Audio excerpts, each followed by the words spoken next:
Hello and welcome to another Doctor's Assistant 1 video, and today I'm taking a look at the 8th Doctor issue 3 of a 5-part miniseries. The third one is in the little, TARDIS barcode. You have who did the cover, Titan Comics.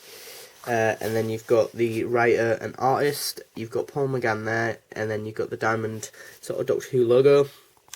You got the 1996 TV movie like logo, or the John Pertwee type logo. You've got the New Adventures with the 8th Doctor, BBC, and then you've got the cover, which I think is the second best cover out of the 8th Doctor ones. I still really like the first one the most, as I really like that oil pastel type look for all the first covers personally. But this one's definitely up there, as I really didn't like issue 2's cover, as it was very boring. Then you've got this sort of listen thing with a giant ear and just a little TARDIS there, which is just a promotional thing for Big Finish. On the back, or in the back bit of the comic book issue, you've got an advertisement for Star Wars, advertisement for variant covers of the third issue. So you got this other one where Paul McGann looks a lot more like a ghost. You've also got loads of information about all the other comics in the ranges, you know, 9th, 10th, 11th and 12th Doctor ones, and then just saying you can get them on digital devices. And you've got this like really nice behind the scenes type thing and stuff, and then you've got here a advertisement for some Doctor Who merchandise, and then you've got the advertisement for the 4th issue, which is out on February, and then that's the cover, and that's one of the variant covers, which I do quite like, actually. I really liked this story. I really did like it. It's set in the Victorian times, so I think Paul McGann's 8th Doctor, whatever costume he was in, would work with this really well. Actually, excluding Dark Eyes, obviously, but I think his 1996 TV movie one or Night of the Doctor one would obviously work in this one. And yeah, it's about this magician and stuff, and I think the Doctor, he's just unadulterated childlike wonder at this magician is just amazing, really, as he can go through these two mirrors and stuff, and it's just such a cool concept, and it's well executed as well.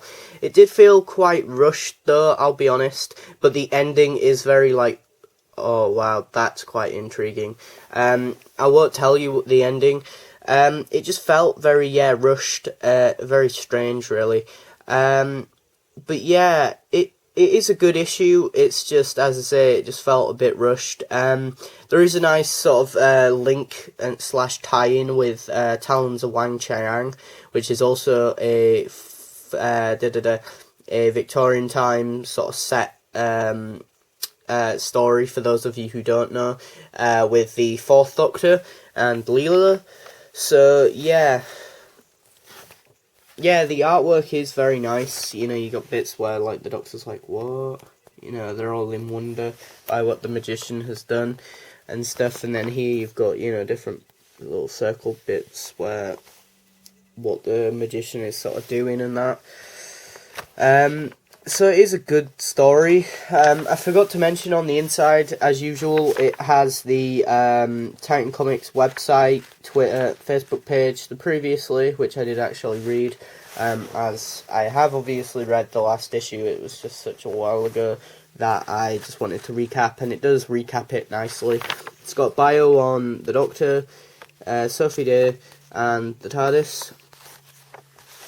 And as I say, you know, she's in this sort of period, you know, the time period type costume as well, which I quite like, which is something that I feel like the new series doesn't do often enough when, you know, modern companions are going in the past and stuff, you know, or they don't make it as big a deal as well as a character about the past, whereas actually she makes a comment about, you know, the smell and stuff, and then the Doctor's like, it's invigorating, isn't it? It's just wonderful, that the fact that I can step back in time, and she's kind of like, well, no, it smells here, which I thought was quite human of her to be like that, when actually the Doctor still has this sort of childlike wonder about him.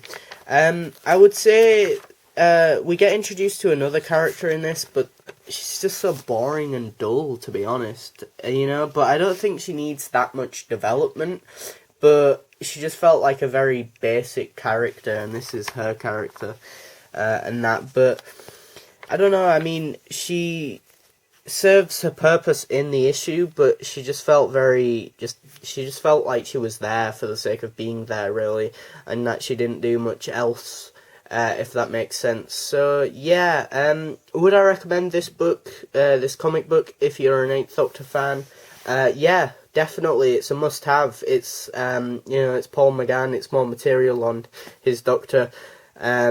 It's a must-have for any fan of the Eighth Doctor. So yeah, thanks for watching. Comment, rate, and subscribe.